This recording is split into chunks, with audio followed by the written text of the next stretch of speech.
Welcome to Self-Discovery Media Network, formerly known as Self-Discovery Radio. Each week we bring you illuminating shows from those making a difference in the lives of others. They've taken their own journey. They're here to share their skills, their wisdom to help you on yours. You can see more about us at selfdiscoverymedia.com, and please listen to our wonderful collection of shows. Our next show is...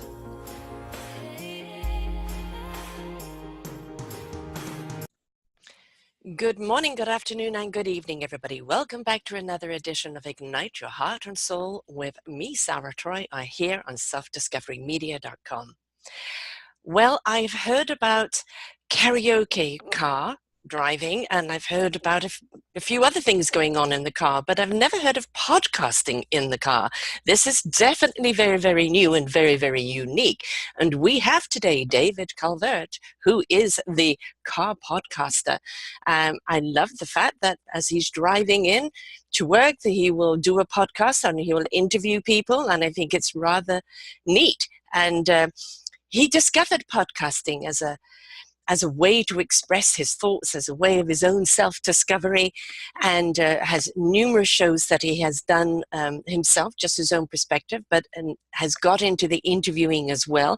He's interviewed a friend of mine, Elaine Jacques, who is going to be coming on soon as well, and I'm going to be sending him people to interview, because that's what we do as podcasters. We support one another. But he's also an author, and he's written quite a few different genres, including one about how to be a podcaster.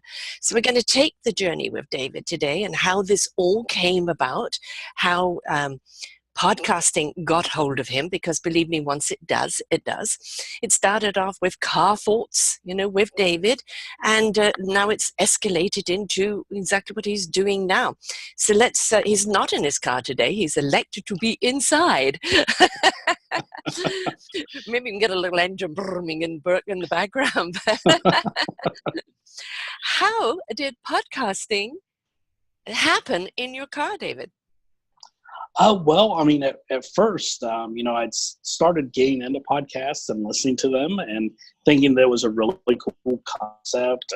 I'm always on the go or always busy. So the idea of audiobooks and podcasting and things that I can listen to while I'm moving about was really, really intriguing. And I thought, well, it's kind of cool. I'd love to be able to maybe share stories as well. And so I started researching it. I had read a book called The Creative Curve by Alan Gannett, and he was talking about creative moments and how when you're, just waking up or just going to bed or in the shower or in the car, you have these aha moments. Mm-hmm. So I started thinking about it, and I was like, well, what's the easiest one of those options to actually execute as a podcast? And I thought, well, in the car, I spend an hour to 2 hours, sometimes if there's bad traffic, 3 hours in my car every single day. I've got plenty of time to sit here and talk to myself, so why not talk to others as well? And so I started learning about it, set up my account, and just started recounting tales, started talking about what I was doing, how I was learning so much through LinkedIn, how I was starting to write. Sometimes I'll give like historical lessons, just random historical nonsense that most people just wonder why I even know. So just sharing anecdotes and tales and stuff like that. And it just kind of grew from there. And over time, I actually decided I'd like to start interviewing people and sharing other people's stories as well. And last year, I was able to interview 20 people.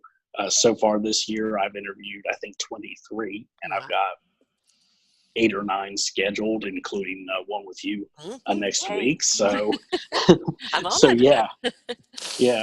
has been an incredible journey, and I'm really excited. Like you said, once it takes hold of you, you kind of are hooked. Yes. I mean, the thing about podcasting is the freedom, the freedom to have a conversation without some sort of producer, oh, you can't say that, or no, we can't do that. No, you've got to take that wonderful conversation and cut it down to 2 minutes. That's all we have time for. And what I love is the fact that we do have time.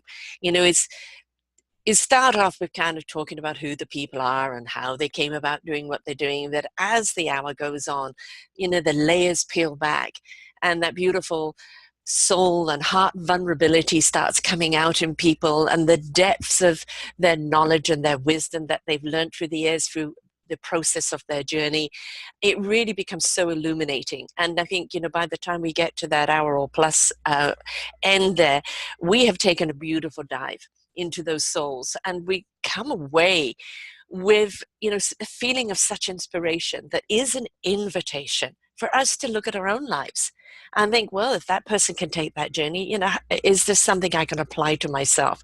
Am I so inspired to take to really dive into my own journey? And there is something about sharing a story that really is intoxicating. I mean, I've done, I don't know, 14 or 1600 shows now, I've lost count, over the last 7 years. And some of the stories that I've heard will stay in my soul and in my depths of my being forever and evermore, because of the extraordinariness of some of the journeys and the strength and the courage that people have. And it really is truly inspiring, isn't it?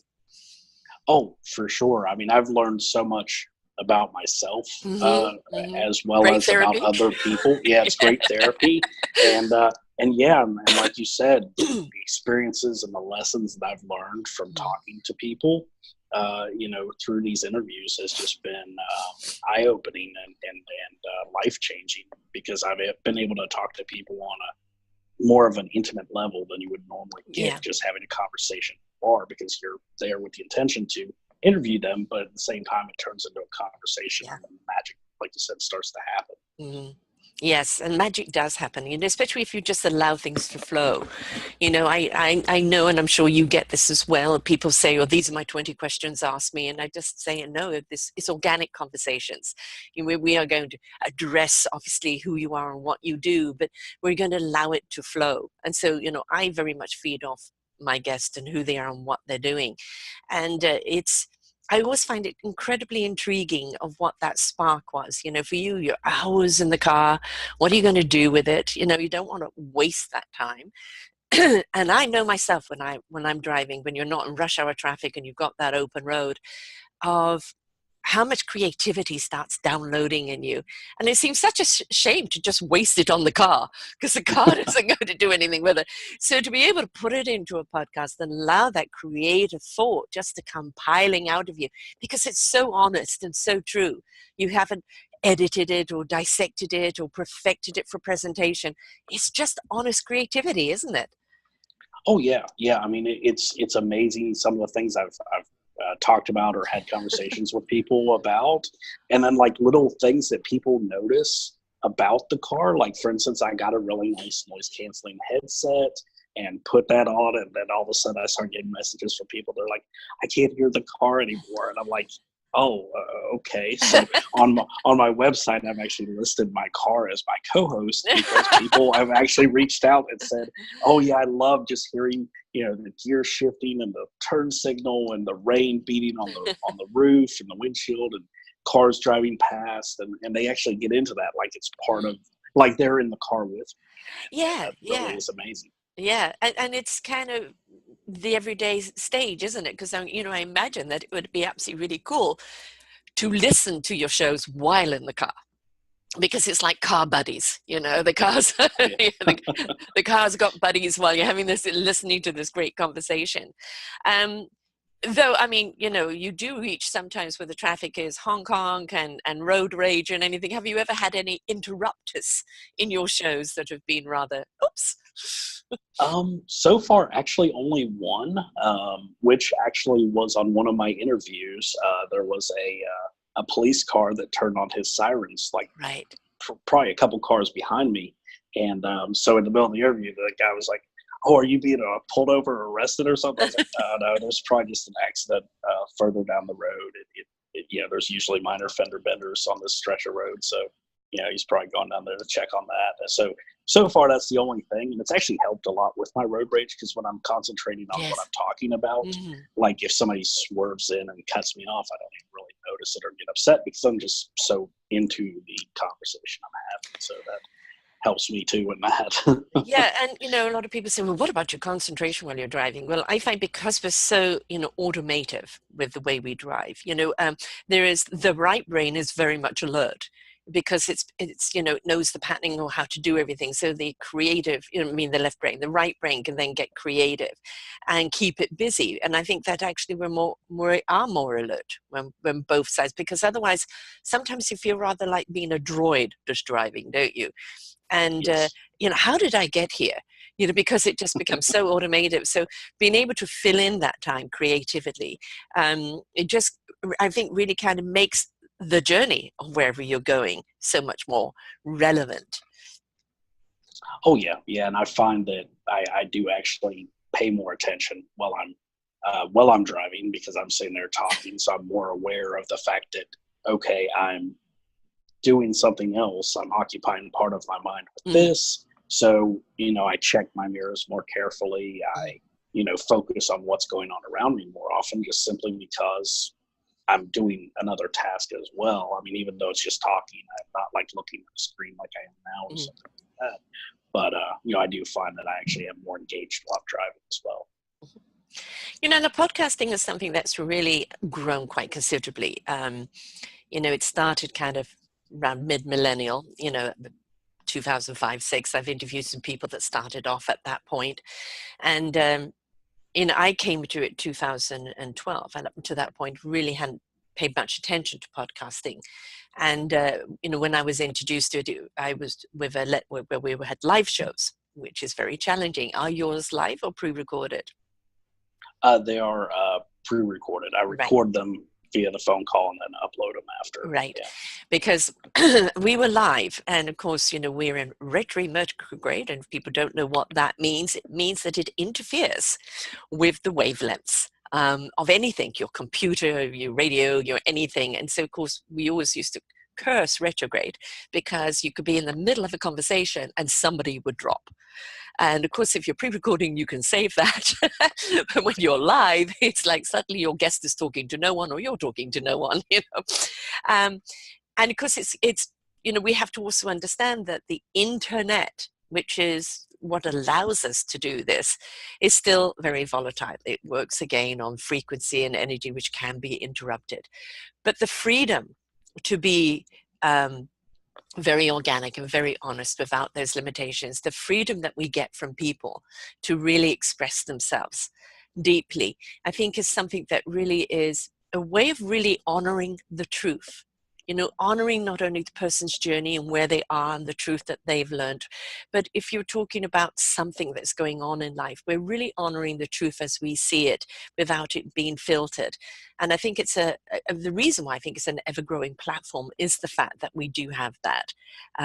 No interference as yet from government, though I'm sure somewhere along the line they'll cotton on. But it's a very honest platform, isn't it? It's a very truthful platform. Yeah, I mean, because you don't have those people saying that, oh, like you were saying a little bit earlier, oh, you can't say that, or we don't have enough time for this. It can be whatever you want it to be. There's over 670,000 active podcasts right now, as of the last count I read about. And you can find a podcast on any real subject that you want to talk about. If you don't like what I have to say, there's plenty of other options. And then, of course, I don't censor anything out. I just kind of say what it is. I don't edit, I don't cut, I don't chop. I just, whatever the conversation is, that's what the conversation is. And, I believe, like you were saying, the internet is just kind of opened up and taken down those walls to prevent people from being able to share those stories, because we can now, share through video or audio or write books. There's not all these gatekeepers that are saying, well, this isn't really good for our audience, or this isn't really good. You can just go out there and do it. And if people like it, and you'll attract that tribe of people to you and grow without anyone stopping you, really. Field of dreams, right? Build it and they will come. And Absolutely. and you're not going to service everybody. This is you have a niche, you have something that you represent. Your language, so to speak, is going to attract your tribe and people who are interested in that. And I think that's actually very, very important when you are interviewing people, isn't it? You want to have people that are complementary to your style, so there isn't any static. We aren't interested in the argumentative podcasting. You can go to CNN for that. You know, Fox News has it daily. If you need to see people throwing mud at each other, off you go. But it's also, I think, a due diligence, because I know you've written a book on podcasting. It's a due diligence not only of us to know who we're having on, but also for the guest to actually do their due diligence to find out if they belong on that podcast. Because if it's not your style, or you don't feel it's going to represent you, or you can't connect, then don't go on it, because then it's going to be a very strained interview. Oh, for sure. Yeah. I mean, and with there being so many podcasts out there, Yeah. you know, you could probably just do a search and find something that's going to be close to what you're wanting to discuss. And there'll be, you know, probably 20 or 30,000 podcasts that you could easily pick and say, oh yeah, I'd like to be on these. Mm-hmm. And the same with listeners, you know, if there's something that you find that you like, there's just about any subject under the sun. And, you know, my podcast is pretty open because I'm all about helping people start their journey and finding that thing that makes them happy and actually going after it, because that's where I finally realized that, you know, that's where I was going to, you know, find happiness, was actually going out there and getting started, you know. Yes. You make a big point. You know, it's I'm not content with my life as it is. There's got to be something more out there. You're not going to know what it is unless you're willing to explore. And, Exactly. you know, just go and try something. You know, my definition of failure is never trying or giving up. You know, if you try something and it doesn't work, that's not failure. That's just a lesson learned, you know, and it's, you take what you've learned from that and you apply it to the next path. But we are explorers and adventurous, as you know, one of your books very much, which we'll talk about in a moment, covers. And we have to be willing to kind of step out of the comfort zone or of what we know and step into the unknown, because we're not going to know it until we step into discovering it. So it's really exciting to put yourself out there in something new and just explore, isn't it? Oh yeah. Yeah. I mean, when I started my podcast, I had no idea if I was going to do it more than one episode. I was terrified. I didn't know what I was going to talk about. I didn't know how I was going to do a weekly podcast, let alone what I do now, which is a daily podcast. And, you know, one quote just really stuck with me when I started this was a quote by Arthur C. Clarke.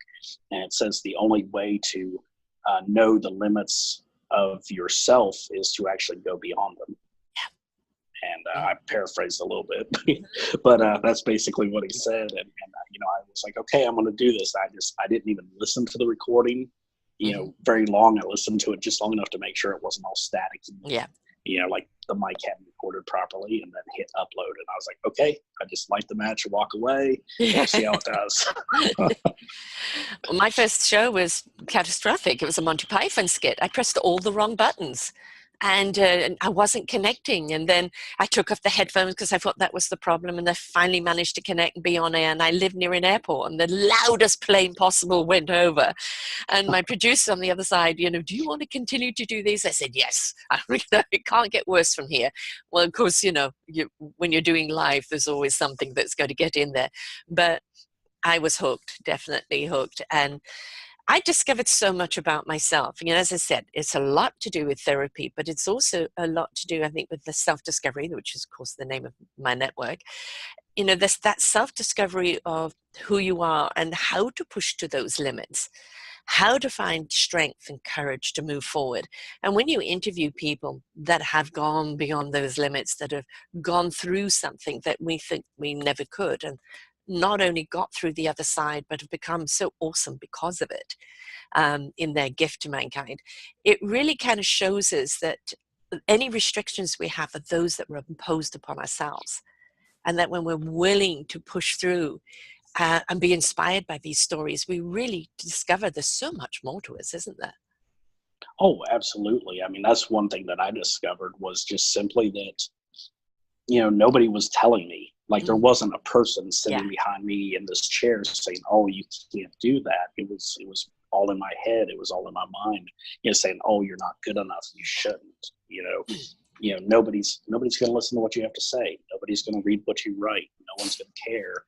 And then when I finally did it, it was like, oh, no, it was just me the whole time. There's no no one ready to jump out and throw me in the back of a trunk and drive off with me or something because I started a podcast. So Yeah.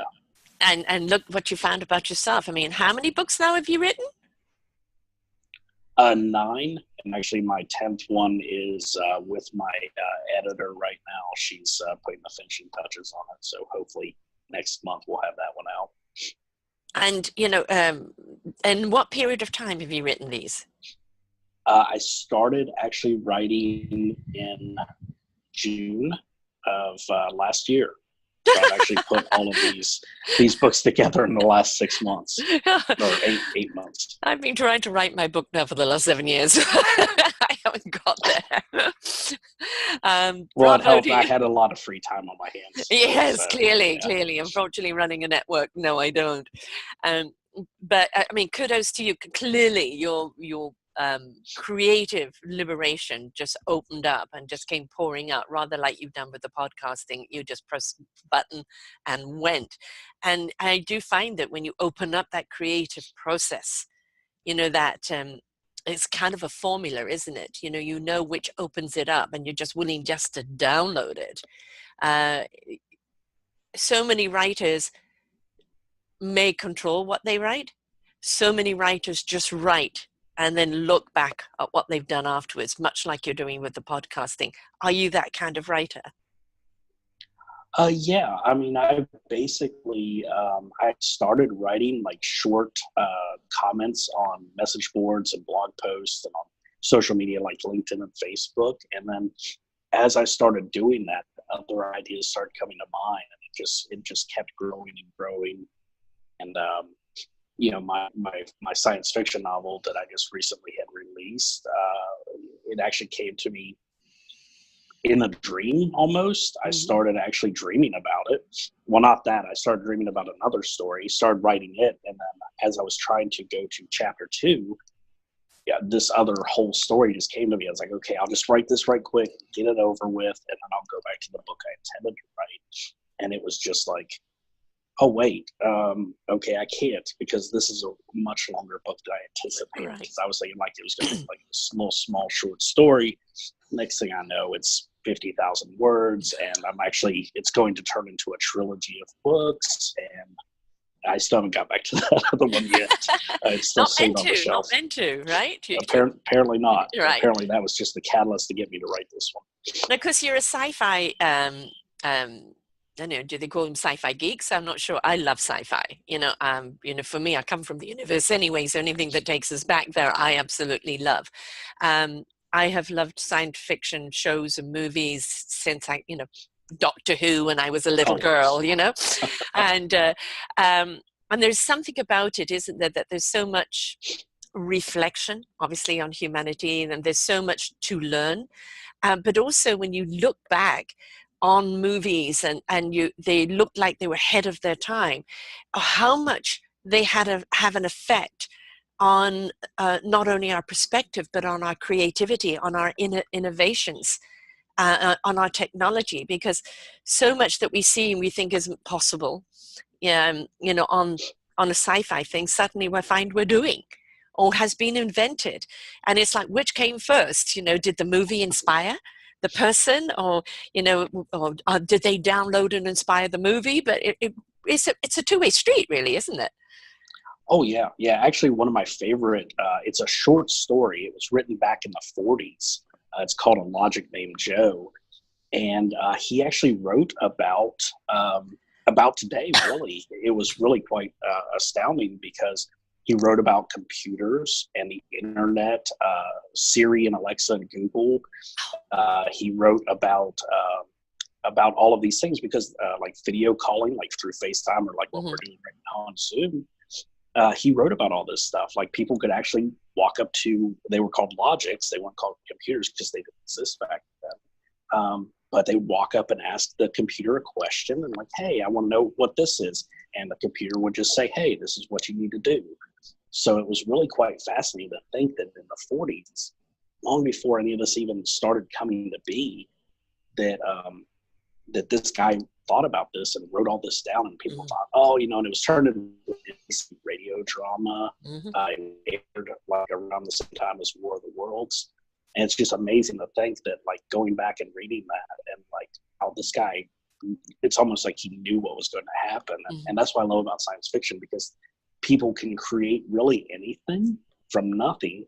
But like you said, it gives that introspection on the human condition at the same time, because especially when you start going to different worlds and meeting different alien races, it's kind of like you're looking at humans from a different perspective, and it kind of gives you this canvas where you can actually write about people and humanity as a whole without having to worry about like pretending like you're targeting like one group of people over another. Just like, this is the way they view us from here. So it's really always been fascinating to me, and I've always been a huge fan of Doctor Who. Me and my father would watch it. Yes, my father and I as well. Yes. Who's your favorite Doctor Who? I love David Tennant, and then I really got into Matt Smith. Yeah, and then it took me a while to get into Matt Smith, and then I really did get into him, and haven't really got into the new one. And I don't know why, but David Tennant I really loved. He brought something else to it altogether. So yes, Doctor Who. My dad would not go out on a Saturday night until Doctor Who was over. But this brings me like to Tesla. I mean, look at his innovations, how they were a century before his time, and how we're scratching the surface of Tesla's knowledge now. And it was very interesting when, he was spurned with the free energy, how he went to kind of solar healing. It's so interesting. I've interviewed quite a number of people that with what they're doing now with energy has always been sparked by something Tesla.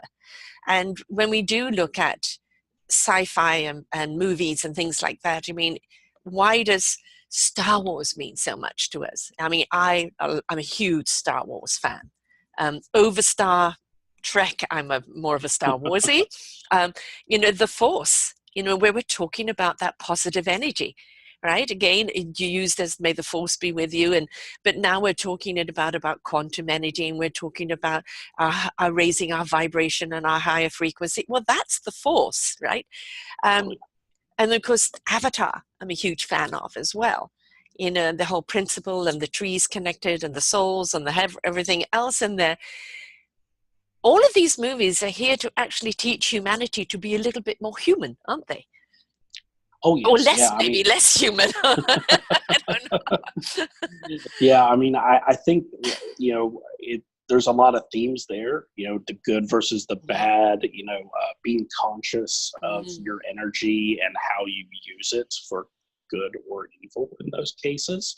And one thing I think that a lot of these science fiction movies have that some don't, but most of them have, is they have like this lived in feel. So when you're watching like Star Wars, the places where they are messy, there's junk and trash, and there's all these different things, so it makes it feel more realistic, like you could just reach out and be like, yeah, I'm there, so it gives you that escapism more so than these like clean, very stark contrast. The old Buck Rogers TV shows, exactly, very sterile. Yeah.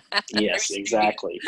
And I think that's what really allowed movies like Star Wars to really kind of change the way we look at movies, because it told this human story. You could tell that these people had been through a lot. They had their entire life just laying there on the shelves. You could see that, things weren't perfect, as life never is.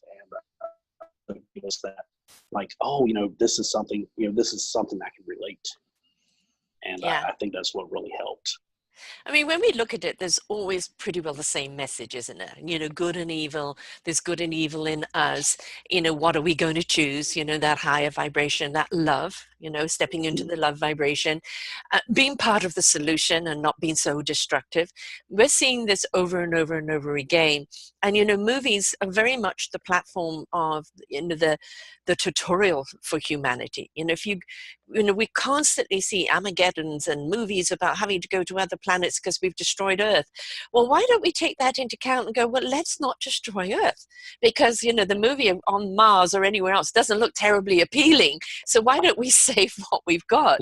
Because these movies are very much about a reflection of who we are and what we've done and what really we need to do to change things, or those are the consequences. Do you think that it teaches people that?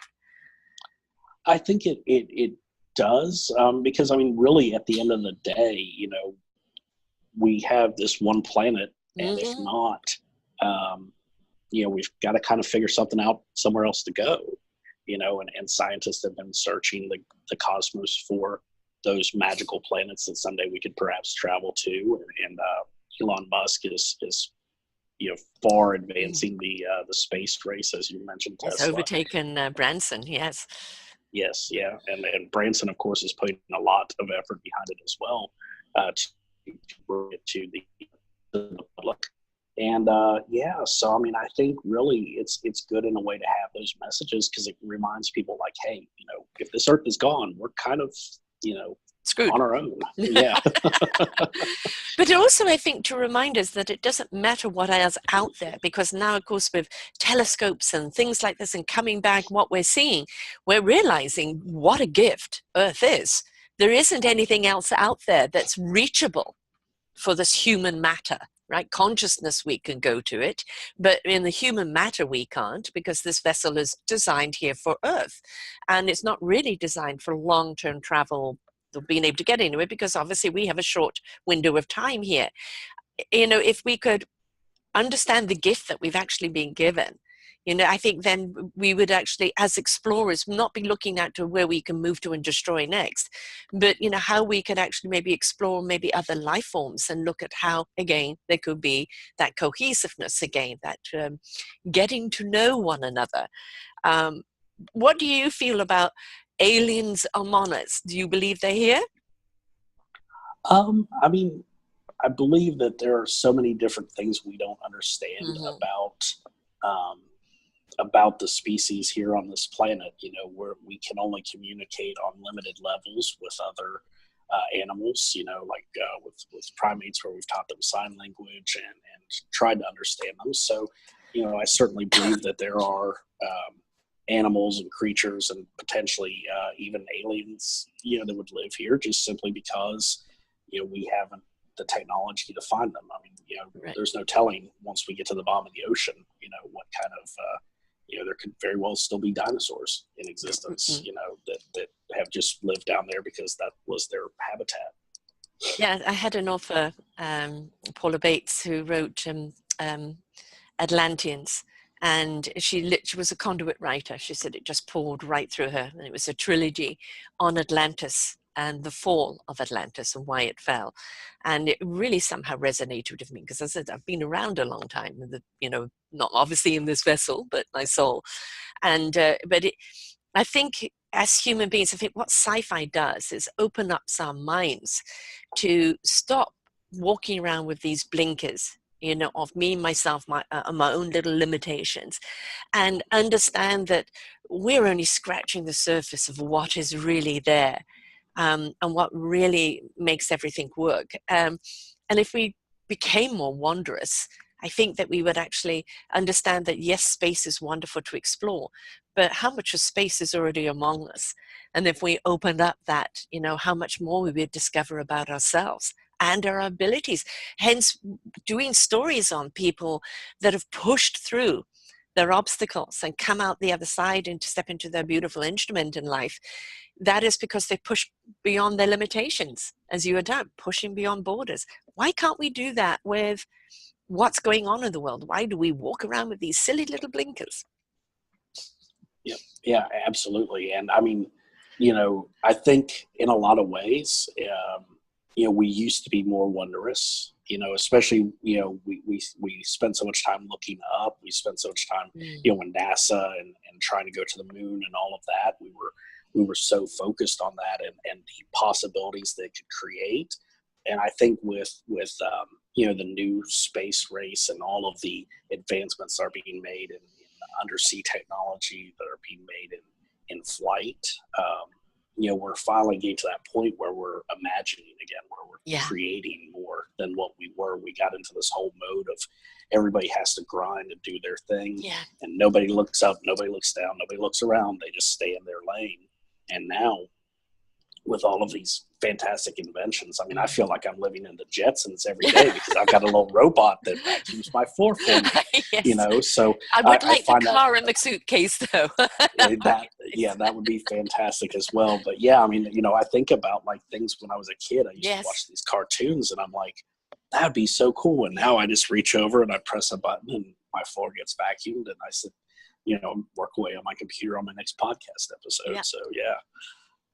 I mean, we've come a long way, but I still think that, our own emotions, restrictive emotions or past emotions are getting in the way of us really opening up to more that's there.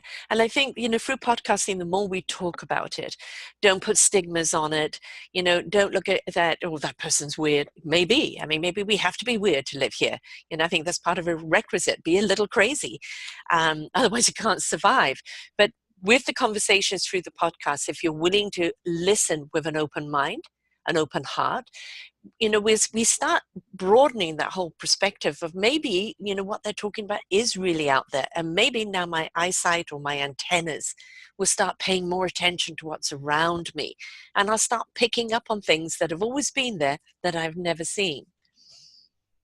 Oh, for sure. Yeah. And I think, a lot of this social media, because we've had so much fake, you've got all this reality TV, you've got all these different things that are just so fake and so made up. And with podcasting, with talking on videos and people really opening up and being honest about their lives, their feelings, their hopes, their dreams, their ambitions, it's opening up this whole new world where people are actually realizing like, wow, I'm not crazy. That guy over there just said what I've always felt. Mm-hmm. And, maybe I'm not, maybe I can be more or do something different or, step out of this lane and try something new because, I think that as we become more honest and open as a society, those walls will start to come down. We'll realize we're not as different as we think we are. It also, like the things with quantum energy, opening up, you used to have to be a physicist to understand. And now like quantum energy is being understood and used a great deal in healing, in great deal in elevating our frequency. Excuse me. I had this annoying cough all year. It's opened up. I mean, there's so many people I've interviewed that maybe were in corporate or in totally different related lives, and they had that cosmic 2x4, and then from that came almost a new birth, a new life, where they found that they had, energy healing, or they had this ability or conduit to this or that, and it's really wonderful because these are people. There's Roberta Grimes who wrote a book, The Fun of Dying. And then the next book is The Fun of Staying in Touch. And she's an attorney, very analytical, but she had an experience and then studied 200 years of, sightings of connections for people that have passed over and connecting. And so, but she made light of it and fun of it so that it was easier for people to accept. But with these podcasting and with these books, it's opening up so much more to the wonder. Maybe there's something in it, oh, I didn't know that could be. And so it's a gift with what we're doing, but also that responsibility, also getting out this kind of knowledge. And again, is that not everybody in the audience is going to receive it, but those that are ready for it, they've been waiting for someone to talk about it, waiting for someone to give them that permission to actually understand what's going on in their own lives. Oh yeah. I mean, and that's also true is bringing that knowledge down to a level that is understandable, relatable to people. One of my favorite authors, because I've actually, before I started writing, I actually started studying astrophysics a little bit and started reading the books of Dr. Neil deGrasse Tyson. And I mean, the one thing I love about his books is he actually takes these massive ideas and breaks them down into little bits where I actually was able to keep up with it. I'm like, wow, this is really fascinating. And then I feel smarter. I feel like I've actually accomplished something today. Like, yeah, I got an achievement,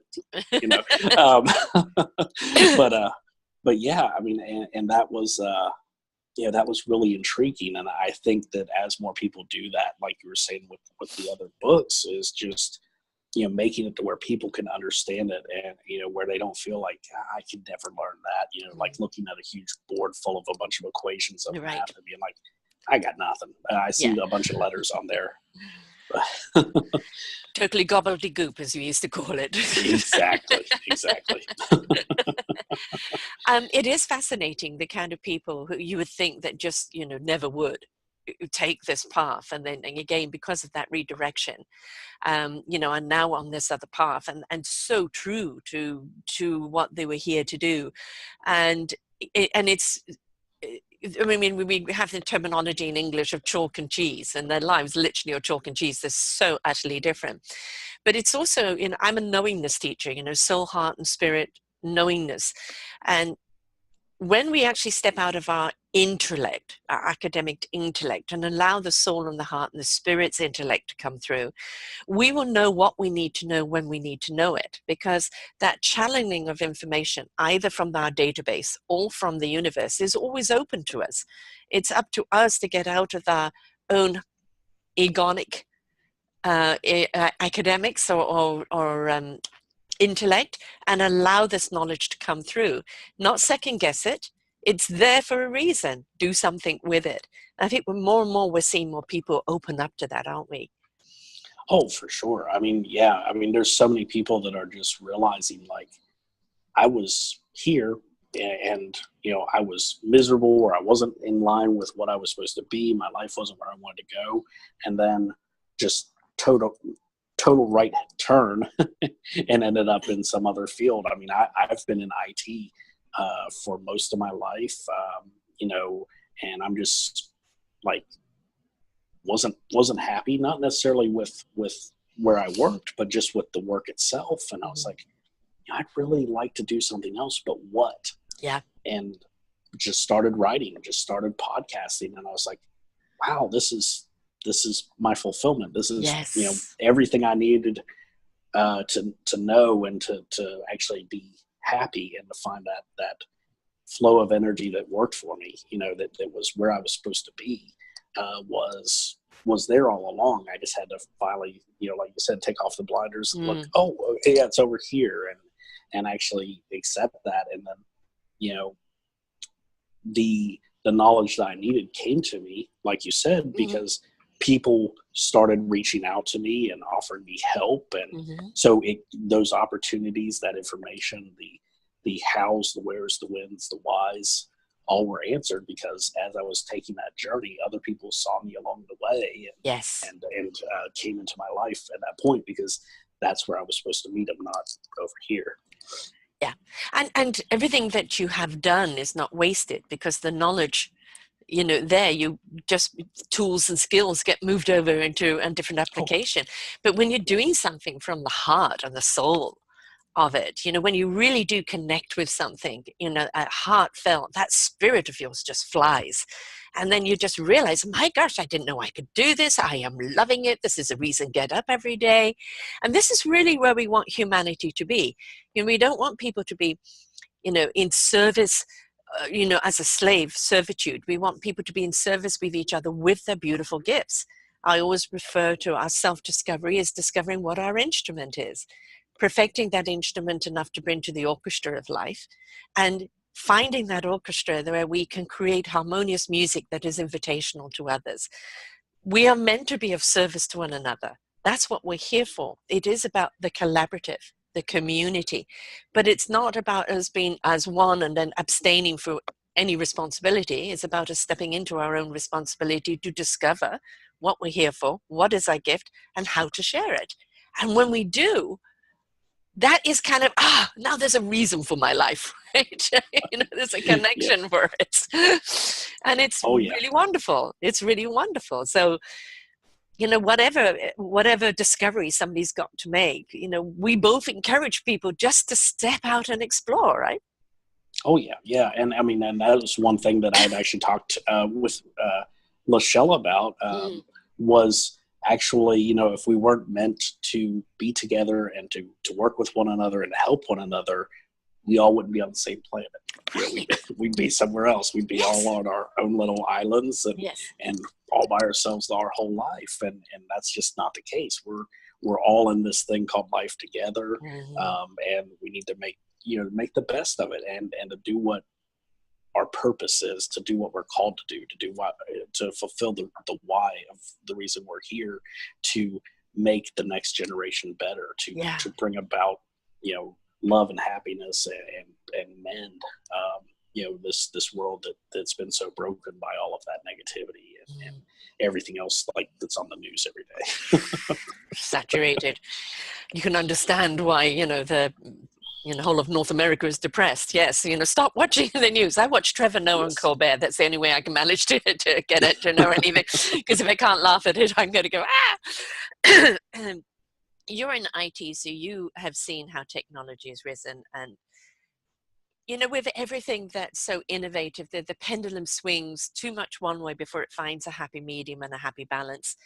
We've, through technology, learn to connect with each other even more, but also disconnect from each other quite incredibly. When we had to rely on each other in the village, we relied on our neighbors. We got out and physically met people, and we knew who was there and who to call on. And then along came the technology that kind of headphones and isolated people and texting and a head down all the time, and everything is just tweeting or messaging, but no connection. As a futurist, what do you see? Because there is a call for people to connect to heart and connect again. What do you see happening as a balance back, or what's your prediction? I see that so many people, and a lot of the connections I've made, I've taken those connections offline and met Mm, these people in person. So I've taken those, or had phone calls, video calls, or mm, whatever, and actually try to deepen those relationships with them. And it's been a journey, but I see a lot of people actually doing that, and craving that human connection, craving that physical connection, because they've become so disconnected. Like you said, the pendulum is mm. swinging back, and people are actually craving the real. They're craving that physical interaction, the having a coffee at a coffee shop or a drink in a pub or whatever the case may be, versus just chatting with somebody online, behind a keyboard. Yeah. There will always be those people who are only comfortable with that, but at the same time, I see a shift back to where people are like, there's no one here. I need to go find somebody to actually chat with face to face in person, and create a deeper connection with. Because I think as we grow, there's going to be that need for those physical connections, those real tangible things to hold on to, especially as VR advances, as augmented reality advances. We're moving away from the physical so much that I think instinctually we're going to come back to actually desiring to make those physical connections more, because we're going to be disconnected. I think it's going to be in some ways like the movie, and the book, which just Surrogates. left me. Yeah, Surrogates, or even Ready Player One, like that. Where Right. they realize, like, hey, we should meet in person. This shouldn't be Mm, only virtual right. existence. Yeah. Yes. And of course, surrogate is a good reminder of that, where literally just sitting in a chair, living vicariously through a surrogate body. And it's like, well, what's the point of the body, right? And, I've been doing this for 7 years now, and I did find at one point that other than seeing, one or two very good friends of my family, I wasn't getting out there. My whole world was online, because when you're running a network, it's time consuming and talking, and I'm never ever going to downgrade the importance of connecting with people, because energy is energy, whether it comes through the computer or in person. But I was starving for that physical connection, that company where you can just sit across the table, a cup of coffee and have a chat. And I moved to Victoria, from Vancouver, and I have made those kind of friends. I've met people where we go out and have lunch, have coffee, and I've started a luncheon, and we would discuss various things, whether it's podcasting, whether it's the work, whether it's just life in general. And it leaves you in a different vibration. And I think this is something, you know, we've got to a world. I was dealing with somebody who's 27. I like what she's doing. I had to remind her, I said, sweetheart, not all your clients are going to do everything by text with you. You've got to realize it's a connection, it's a phone call, it's an email. It's not just a texting world. And I think it downgrades our intelligence when we just go to, Twitter 140 characters and texting and an emojis. I couldn't believe there was an emoji movie. That was just horrifying. And stop dumbing yourself down. We've actually been given an opportunity through the internet, through this wisdom, through these podcasts, through these journeys other people have made, to expand our minds, to expand our abilities, not use these instruments to limit ourselves. And I think I'm hoping that that's going to change soon, because we're seeing that obviously our generation, I'm much older than you, we still want that connection. And I'm hoping with the young generation, we've got the other extreme, people that just are online or on their phones all the time, and other people that have gone vegan and out and, in nature and gone completely the other way. So again, we need to see the meat, don't we? Oh, absolutely. Yeah. I mean, and I'm sure that they will. It's just a matter of, I think everybody's just trying to find their own way right now, because we're in this flux Yes. in human history, much like the changeover to the Industrial Revolution in the 17th and 18th century. We're in this point where what it means to be human, to have a job, to do all of these different things is actually changing, and no one really knows where it's going. I mean, I remember when people used to look at me and I didn't know if they were crossing themselves behind my back when I'd walk to the self checkout, because they were like, "Oh, he's one of those devil people. He uses that computer to check out." Because I'm in the South, it's very people are very old fashioned here. And they just look at me like I had my head screwed on backwards, because I was using a computer, not going to a person to check out. And now there's actually lines at the self checkout, and I actually have to go to people to check out now, because I can't wait that long. My ice cream is going to be melted by the time I use it. So it's been kind of an unusual shift, and I think everything in life is actually changing that way, because there's all these different things that didn't exist. All these things are being created, and Another overload too, aren't they? I mean, we've just got, I think, technically we've advanced so fast that intellectually we cannot, or emotionally we can't keep up. We haven't evolved at the same pace. And I think one of the things we've got to realize, that this beautiful gift that we have been given here on earth is this vessel, is this body, is the taste, the touch, the hug, the feel. And that's why it's so important, whatever cosmic presence you are, technical presence you've become, we still need that physicality. And I think what we're seeing with what's going on in the world, especially what's going on in your country, we need to have that poster child, so to speak, of everything that's wrong, because it's been an invitation for people to rise up, to put things right, and to realize we do need to be there for one another, that it isn't about black, white, pink, or yellow. It is about collectively, as a human race, and that our survival is reliant on us coming together without judgment, without prejudice. And I think this is been a good wake-up call for everyone at the present time, and an invitation to rise up. How do you see that changing in the next year or two? What's your prediction on that? Well, I mean, there has been a lot of, things going back and forth. I don't really follow a lot of the news, just simply because of, what you were talking about earlier about how depressing it can be. But I mean, I think in a lot of ways, people are realizing that, it's kind of, if we want to make a change, we need to actually be the catalyst for that change. Yes. Make that change. And, it's not just going to happen for you. Someone's not going to just hand you a silver platter and says, this is the answer on it. It's going to be through people actually going out and stepping out and standing up and saying, hey, we need to fix this. This is the problem. And using their voice, I mean, everybody has a voice. Everybody has an opinion. Everybody has this energy that they have that's theirs and theirs alone to share with the world. And, actually go out there and use it and be, be vocal, honest, and share what you feel, and don't be afraid to say, oh, well, you know, um, nobody's going to listen to me. Mm. I think that's very important, because a lot of people think that they won't be heard. And, a lot of people don't vote because they say, oh, my vote doesn't count. Well, yeah, but Yeah, look what happened. but at the Gonna same vote the next time, time? yeah, but at the same time, voting is important. It's a right that was given Mm. to us, and we should exercise that because we can. It Yeah. should be it's a privilege, not a not a mandate. But to be able to go out there and say, you know what, this is what I believe in, and to write that down on paper and make that mark, is you saying, this is what I believe in.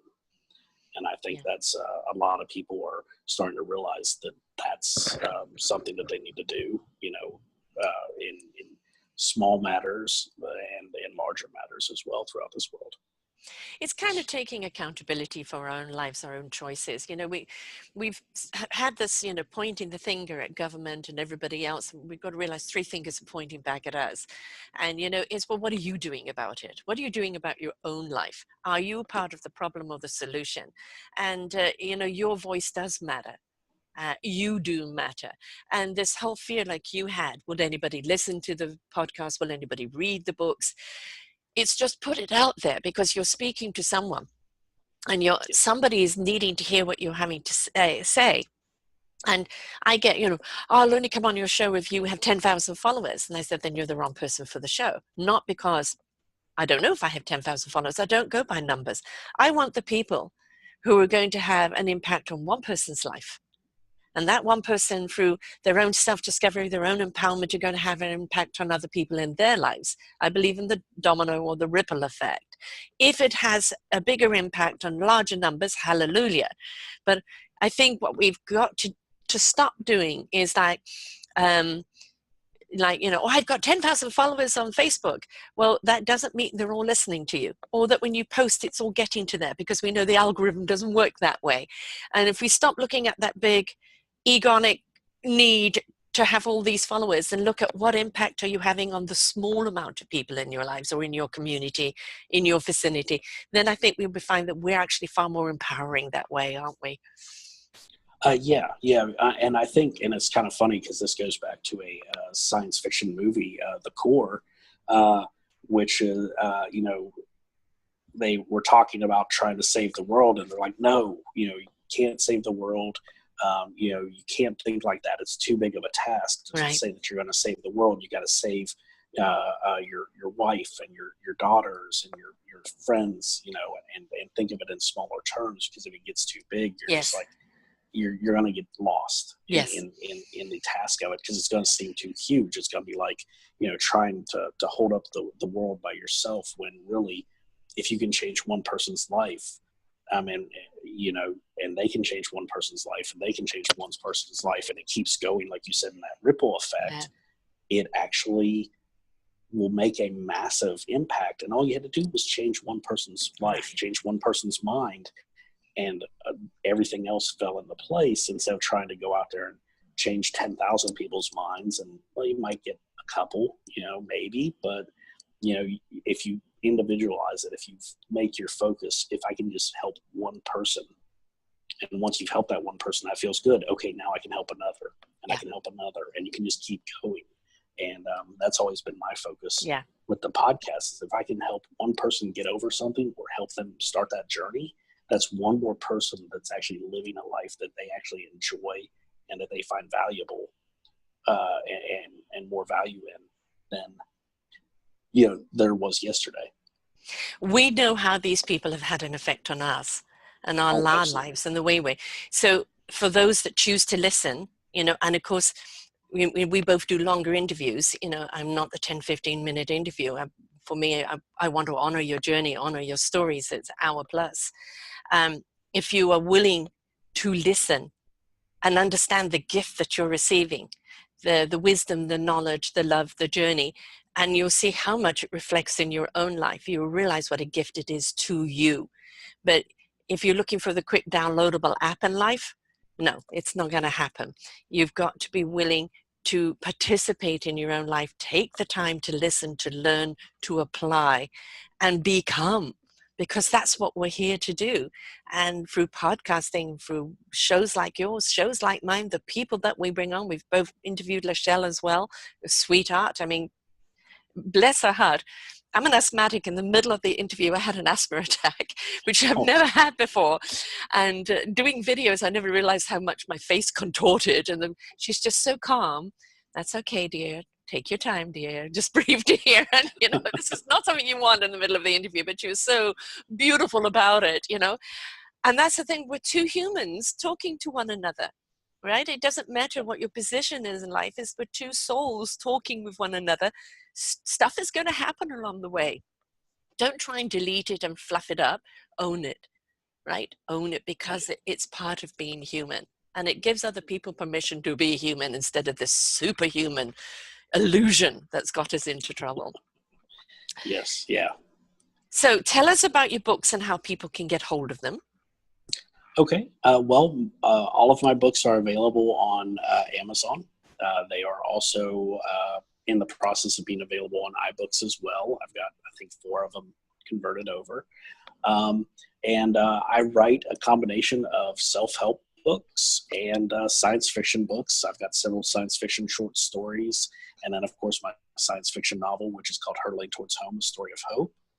And then, of course, a book about me that I wrote that kind of talks about my journey and growing up is called Excuse Me, I Don't Think I Have a Box, because I never felt like I fit in the box. Yay, I love that title. At any point in my life. So I had to find the box that was my fit, which is what I'm doing now. And as far as getting in touch with me, you can do so through my website, which is creativecalvert.com. Can you say that again, love? You just had a wobbly. Oh yes, creativecalvert.com. CALVERT. Yes. And then, of course, my show is Car Thoughts with David. And, I do daily episodes and interviews and very much like your show, just like to have honest, open conversations with other humans and share their story and their journey and what they're about. Mm-hmm. Best learning I've ever had is through these shows. School never did it for me, but I've learned again so much about myself and about humanity. I was almost about to give up, and then just to realize how many beautiful souls are out there, and some of the struggles that people have been through, and just mind-blowing that they're still around. I wouldn't blame them to exit with what they've been through, but the fact that they went through it and now even more of service to other people is just heart expanding completely. So I am very, very happy that we got together in doing this. Thank you, Lachelle. And, a lot of people say, well, you interview other podcasters. And I say, yes, because this is our community. This is about, sharing and expanding, because even if we do interview the same people, we're going to come at it from different ways, and there's going to be different stories. So you can always hear somebody differently on another podcast, and it's going to be a different approach and a different topic that will come out. And we've just got to be willing to learn from each other, and from that knowledge be willing to apply it to ourselves and stop selling ourselves short and open up that dream box and go, I can dive right in here and see what's for me, because until we're willing to try, we have no idea what we can do. And when we step into it, it's rather exciting, isn't it? Oh yes. Yeah. I mean, I always use the example of until I was willing to hop on a bicycle, I didn't know I could ride a bicycle. I didn't know that I could fall off of a bicycle so well, but I got back up and I kept going. And everything we do in life is a learning experience. Yeah. Nobody comes out and says, oh, I'm an expert. I just, it's not like the Matrix where you just download a program. It's like, yep, I know how to fly a helicopter. That's not how life works. You have to spend a lot of time practicing. Yes, exactly. No, that would be rather cool. But again, would we connect? Yeah. I think one of the big things that we do with podcasting is that connection. We bring people and connect with other people. We connect with your mind, your heart, your soul, your spirit. Somewhere along the line, we bring you people that you're going to connect with. And really what we're looking for is connection, isn't it? Building a community. Absolutely. We want to be heard, we want to be seen, we want to know that we count, we want to know there's other people out there that can hear us. And so when we tell these stories and when we share these things, it's a connection that we're all very hungry for, because I think that's where the starvation is in the world right now. You know, you're not Absolutely. alone. There are others like that. Reach out. And people can reach out to you at, can they They go can to reach out. your Yeah, they can email? go to my website and email me. They can also email me directly at davidcwfc at icloud.com. And they definitely feel free to reach out and find out more about what I'm doing, or ask questions, and be more than happy to have a chat, conversation, voice call, video call, whatever the case may be. And I always love to meet new people. And you have no particular kind of people that you interview. It's just people that are willing to share their journey. You're not, I only interview these type of people. Right. Yes. Yeah. I'm very much open to interviewing anybody that has an interesting story, that has something to share, that wants to come out and share. And I've interviewed CEOs, multimillionaires. I've interviewed, local, business owners, skateboarders. Just really anybody who has a desire to get the word out there and to share, their journey with everyone, and to, hopefully reach somebody that is in the same place they were when they stepped out and took that first step. And so, yeah, I'm very open to interviewing anybody who's wanting to come on a show and learn more about podcasting and sharing a conversation with me. And they can get your podcast book on how to be a podcaster, and that's an ebook. Yes, it is available in ebook and print. So it is on Amazon. It's under my Amazon author page, which I don't think I sent you. Nope. So what's the author page? Is it just your name? Yeah. So if you find any of my books, which I did send you a link to my novel, so there is an option to follow me as an author on that page. So if you click on my name, it will actually bring up all of the books that I've written. And then, of course, if you're interested in learning to start a podcast, it's there on Amazon for as cheap as I can possibly make it, because Amazon does actually expect you to sell it for a certain amount of money.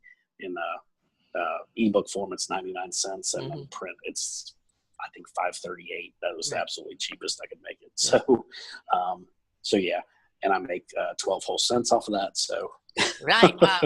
And this is something to point out too, that this podcasting, although in the past has been free, it still costs the podcaster and money and everything else. So now it has become, for me, it is an industry. This is my full-time job, and I have hosts and interview many people.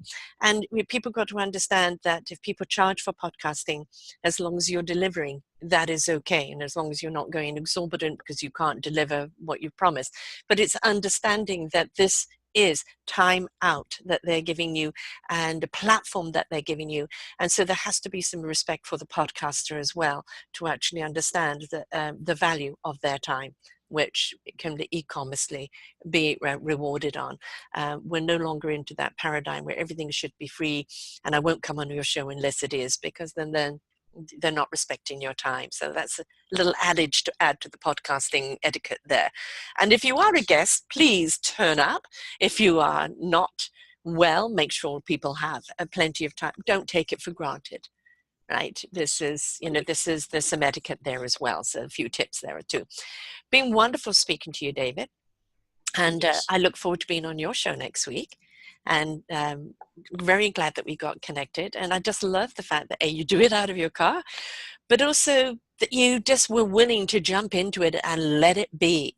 Let it become what it has, because that's your journey. You're sharing your journey while you're sharing other people's journey. And that's really cool. Well, thank you. Thank you so much for having me on. And yes, I'm definitely looking forward to our interview and seeing how it's different from this interview. Yes. Saying, having people on different shows. So it'll be definitely different to have that perspective in that conversation as well. So I'm really excited about that. Yeah, me too. Once again, your site?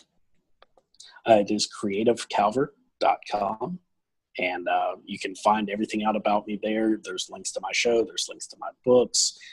There's going to be, I'm actually getting that set up, a link for if you'd like to be a guest to sign up. And then, of course, you can also email me through the site. So everything you need is there to get to anywhere to connect with me. Excellent. And please do reach out, folks. He's cool, as you know.